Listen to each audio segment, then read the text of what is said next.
Hola, Dios te bendiga. Bienvenido una vez más a este ministerio Escuela Faro de Luz. Todo lo que no proviene de fe es pecado. ¿Ofrece Romanos 14:23 otra definición de pecado?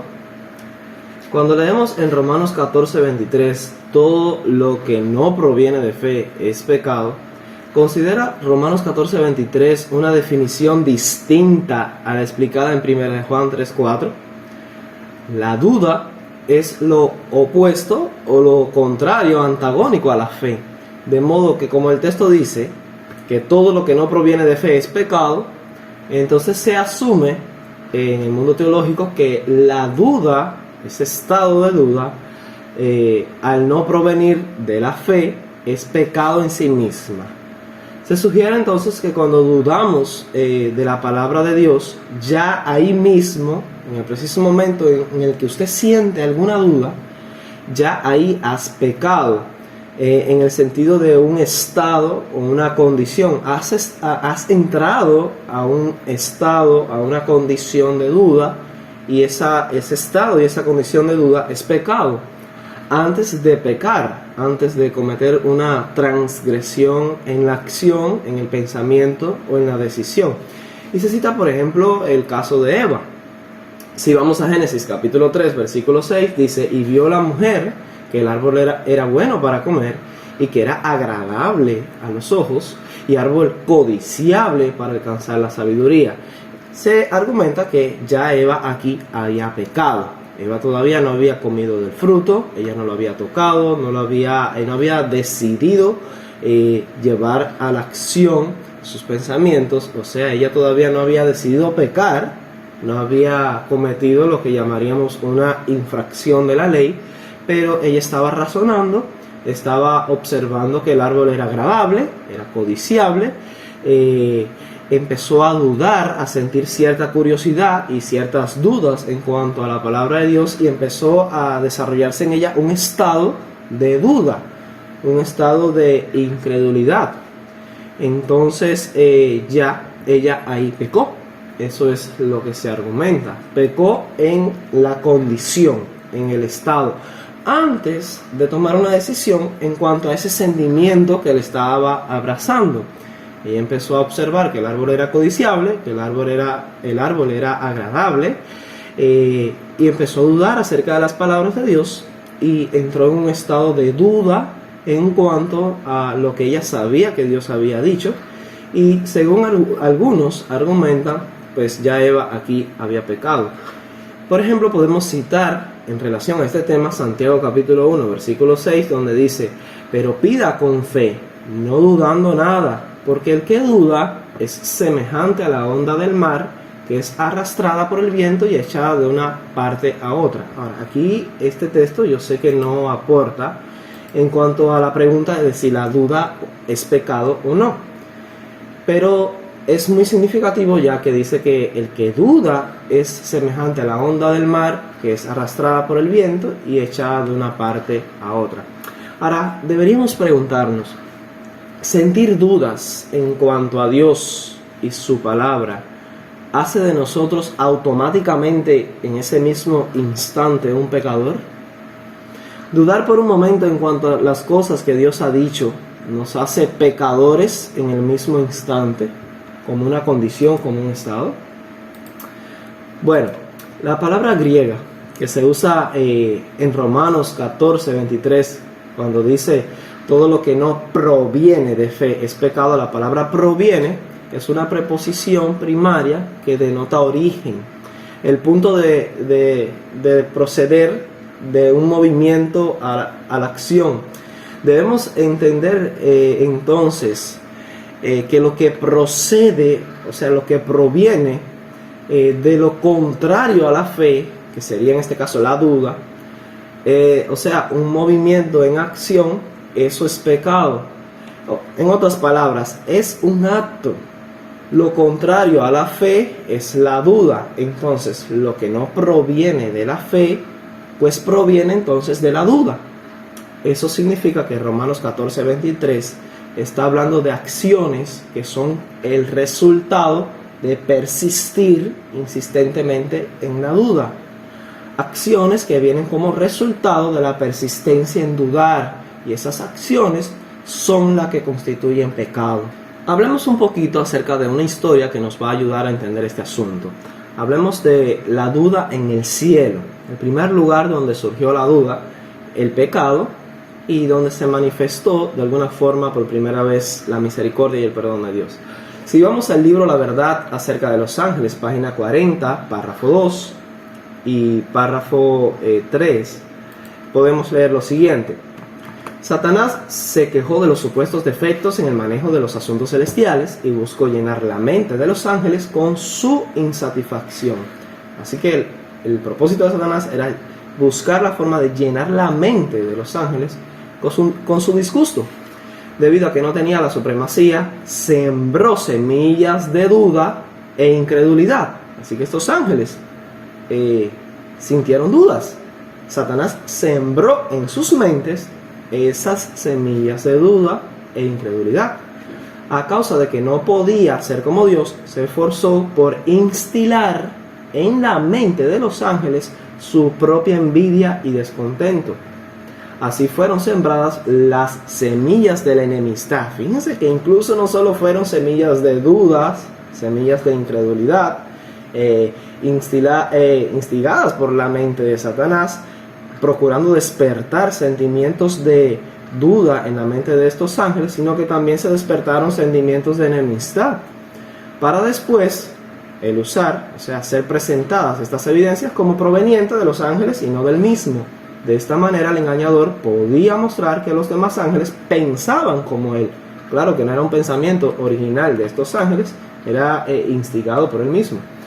Sigue diciendo lo que Satanás había instilado en la mente de los ángeles, una palabra aquí y otra allí, abrió el camino para una larga lista de suposiciones en una forma astuta, extrajo o arrancó, fíjense cómo dice, pensamientos de duda de parte de ellos. Podríamos decir que estos ángeles comenzaron a sentir dudas, comenzaron a tener pensamientos de dudas. Nadie podría, yo creo que no es necesario discutir que estos ángeles entraron en un estado, en una condición de duda. Y cuando fue cuestionado, o sea, Satanás cuando fue cuestionado, acusó a aquellos que él mismo había educado. Colocó el descontento en labios de aquellos a quienes él mismo había dirigido. Así que es una cita clara. La siguiente, aparece Palabra de Vida del Gran Maestro, página 51, párrafo 1, pero también puede ser encontrada en el libro La Verdad acerca de los ángeles, página 41, párrafo 2, dice: cuando él, o sea, Satanás, pecó en el cielo, aún los ángeles leales no discernieron plenamente su carácter. Esta es la razón por la cual Dios no destruyó en el acto a Satanás. Si lo hubiese hecho, los ángeles no habían percibido la justicia y el amor de Dios. Una duda acerca de la bondad de Dios, porque ya había sido sembrada la duda, si dejamos esa duda allí, dice, habría sido una mala semilla productora de amargos frutos de pecado y dolor. Fíjense que la hermana White aquí hace una separación, una distinción entre las semillas de duda y lo que es el pecado y el dolor. Ella dice que este estado, esta condición y estas semillas de duda que se había sembrado en la mente de los ángeles, que no se podía permitir que persistiera allí en el cielo, eso daría como resultado, eso llevaría al pecado y al dolor. Sería una mala semilla productora de amargos frutos de pecado y dolor. Así que eso no era el mismo pecado. En esencia, esa duda y este estado, estas semillas, no eran el pecado mismo, sino que eso daría como fruto o produciría en el futuro amargos frutos de pecado y dolor. Así que yo creo que van entendiendo el punto. A buen entendedor, pocas palabras le bastan. En el conflicto de los siglos, página 486, párrafo 2, dice: en su gran misericordia, Dios soportó por largo tiempo a Lucifer. Este no fue expulsado inmediatamente de su elevado puesto, cuando se dejó arrastrar por primera vez por el espíritu de descontento. Fíjense que tenía ya el espíritu de descontento. Estaba en un estado de duda y de intriga en cuanto a Dios. Dice: ni tampoco empezó a presentar sus falsos acertos a los ángeles leales. Fue retenido aún por mucho tiempo en el cielo varias y repetidas veces se le ofreció el perdón. Nótese que el perdón ofrecido no siempre está relacionado con el hecho de que el ser o la persona haya pecado abiertamente en contra de Dios, pero a la duda y al descontento en cuanto a Dios se le ofreció el perdón. Ahora, por supuesto, si Satanás ya hubiese pecado, hubiese cometido el pecado de rebelión, si hubiese transgredido la ley de Dios, el perdón no podría ser ofrecido. Así que el punto es que aunque Satanás estaba en este estado, había una contienda, una dificultad en su mente en cuanto a Dios y su gobierno, él todavía no había quebrantado su relación con Dios, todavía no había pecado. Por eso se le ofrecía el perdón. Fue retenido aún por mucho tiempo en el cielo, varias y repetidas veces se le ofreció el perdón con tal de que se arrepintiese y se sometiese. La siguiente cita es muy reveladora también, Historia de la Redención, página 16, párrafo 2, dice: muchos de los simpatizantes de Lucifer se mostraron dispuestos a escuchar el consejo de los ángeles leales y arrepentirse. Está hablando de los ángeles que se aliaron a Satanás, dice. Sigue diciendo: y arrepentirse de su descontento para recobrar la confianza del Padre y de su amado Hijo. El poderoso rebelde, fíjense la estrategia de Lucifer, el poderoso rebelde declaró entonces que conocía la ley de Dios y que si se sometían a la obediencia servil se lo despojaría de su honra y nunca más se le confiaría su excelsa misión. Podríamos decir que esta fue la primera vez en la historia donde Satanás buscó tratar de distorsionar la verdad acerca del carácter de Dios, de su ley y del pecado. Él quería hacerles entender a los ángeles que estaban de su lado que ya ellos habían pecado.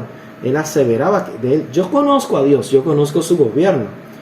Él aseveraba que él sí conocía la ley de Dios y alegaba de que estos ángeles pues ya habían ido demasiado lejos y que ya Dios no los iba a perdonar. En otras palabras, en el estado en el que estaban estos ángeles, como ya ellos sentían dudas, como ya habían manifestado, incluso habían hablado en cuanto a su descontento sobre el gobierno de Dios, y ya habían sentido dudas en cuanto a la veracidad de las palabras de Dios, pues ya ellos habían pecado, ya en ese estado no tenían remedio, no tenían solución, no podían alcanzar la misericordia de Dios, y ya estaban en pecado.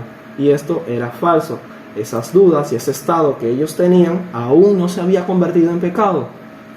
El poderoso rebelde declaró entonces que conocía la ley de Dios y que si se sometía a la obediencia servil, se lo despojaría de su honra y nunca más se les confiaría su excelsa misión. Les dijo que tanto él como ellos habían ido demasiado lejos para volver atrás. Fíjense el engaño, la mentira, la primera distorsión del verdadero concepto de pecado, y que estaba dispuesto a afrontar las consecuencias, que jamás se postraría para adorar servilmente al Hijo de Dios y que el Señor no los perdonaría. Una mentira. Y que tenían que reafirmar su libertad y conquistar por la fuerza el puesto y la autoridad que no se les había concedido voluntariamente. Ahora la hermana Joya aclara lo siguiente en Patriarcas y Profetas, página 19, párrafo 1.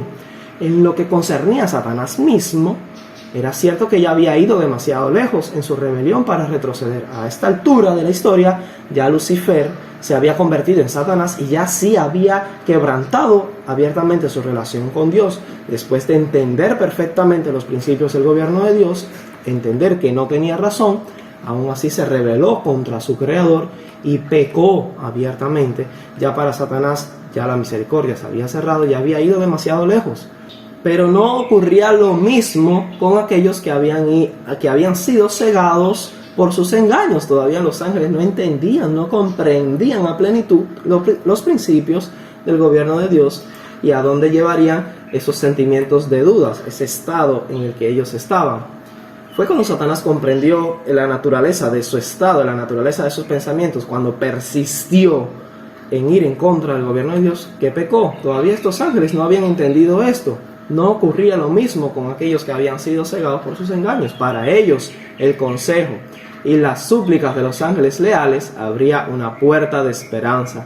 Y si hubiesen atendido la advertencia, podrían haber escapado del lazo de Satanás, pero permitieron que el orgullo, el amor a su jefe y el deseo de libertad ilimitada los dominasen por completo, y los ruegos del amor y la misericordia divinos fueron finalmente rechazados. Y entonces fue ahí cuando pecaron y entonces ya estaban lejos de la misericordia de Dios.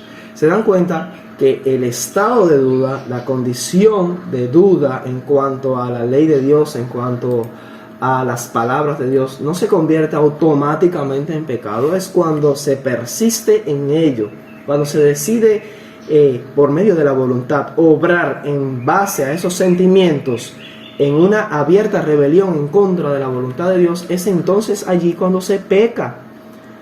Ahora, yo creo que eso quedó claro y resuelve nuestra pregunta. Hablemos un poquito acerca de nuestro Señor Jesús. Jesús también fue asaltado por las dudas. Jesús también estuvo en un estado de duda. Eso lo podemos leer en Mateo 27:46. Jesús pronunció estas palabras: Dios mío, ¿por qué me has desamparado? Comentando la hermana White en El deseado de todas las gentes, página 643, párrafo 1, dice allí: la agonía de Cristo no cesó, pero le abandonaron su depresión y desaliento. Así que estaba deprimido y desalentado. Esto es un poco antes de la cruz. Ahora, cuando leemos un poco acerca de lo que ocurrió en la cruz, en el mismo libro, la página 701, párrafo 2, dice: con fieras tentaciones, Satanás torturaba el corazón de Jesús. El Salvador no podía ver a través de los portales de la tumba. La esperanza no le presentaba su salida del sepulcro como vencedor, ni le hablaba de la aceptación de su sacrificio por el Padre. Temía que el pecado fuese tan ofensivo para Dios que su separación resultase eterna. Sintió la angustia que el pecador sentiría cuando la misericordia no interceda más por la raza culpable. Y usted puede terminar de leer las citas. Son citas muy reveladoras que muestran la humanidad de nuestro Salvador. Esta cita es sumamente poderosa. Está en Testimonios para la Iglesia, tomo 2, página 189, párrafo 2. Dice: aún las dudas asaltaron al moribundo Hijo de Dios. Así que está claro, Jesús sintió las dudas. Jesús también estuvo en este estado, en esta condición en la que sintió dudas en cuanto a las promesas de Dios. Un poquito más adelante dice: se sintió tentado a temer que el pecado fuese tan ofensivo para los ojos de Dios que no pudiese reconciliarse con su Hijo. La fiera tentación de que su propio Padre le había abandonado para siempre le arrancó ese clamor angustioso en la cruz: Dios mío, ¿por qué me has desamparado? Filipenses 2:8 dice que Cristo fue obediente hasta la muerte, y muerte de cruz. Así que aún sintiendo las dudas, dudas en cuanto a las promesas y el resultado de su sacrificio, Él avanzó, no retrocedió y nunca permitió que eso le llevase a la transgresión y a la rebelión en cuanto a la voluntad de su Padre. Fue obediente hasta la muerte y hasta la muerte de cruz. Así que en resumen, yo creo que la cita que voy a leer a continuación deja este asunto claro de una vez y para siempre. En cuanto a este tema, si usted lee en Mente, Carácter y Personalidad, tomo 2, página 78, párrafo 3, dice lo siguiente: hay pensamientos y sentimientos, nótese que son pensamientos aquí en la mente y sentimientos que son sugeridos y fomentados por Satanás. Si son sugeridos y fomentados por Satanás, créanme, no son buenos pensamientos ni buenos sentimientos. Pueden aparecer, entrar a nosotros. Dice que molestan aún a los mejores hombres. Incluso esos pensamientos y sentimientos molestaron a Jesús. Acabamos de ver evidencia de ello. Pero si no se los alberga, si se los rechaza por odiosos, el alma no se contamina con la culpa y nadie recibe la mancha de su influencia. En otras palabras, no se convierten en pecado. No implican culpa a la persona. Así que los pensamientos y los sentimientos de Eva, los que Eva experimentó en el Edén antes de escoger comer de la fruta, fueron sugeridos y fomentados por Satanás. También los sentimientos y los pensamientos de Cristo en la cruz cuando exclamó: Dios mío, ¿por qué me has desamparado? También le fueron infundados y sugeridos por Satanás. Sin embargo, el pecado no aparece sino hasta después que la persona escoge y decide creer y actuar en base a esos sentimientos y pensamientos. Entonces, allí es donde la persona peca. Es ahí donde debemos buscar el pecado, en la decisión de la voluntad y en el libre albedrío de la persona, no en el estado y la condición.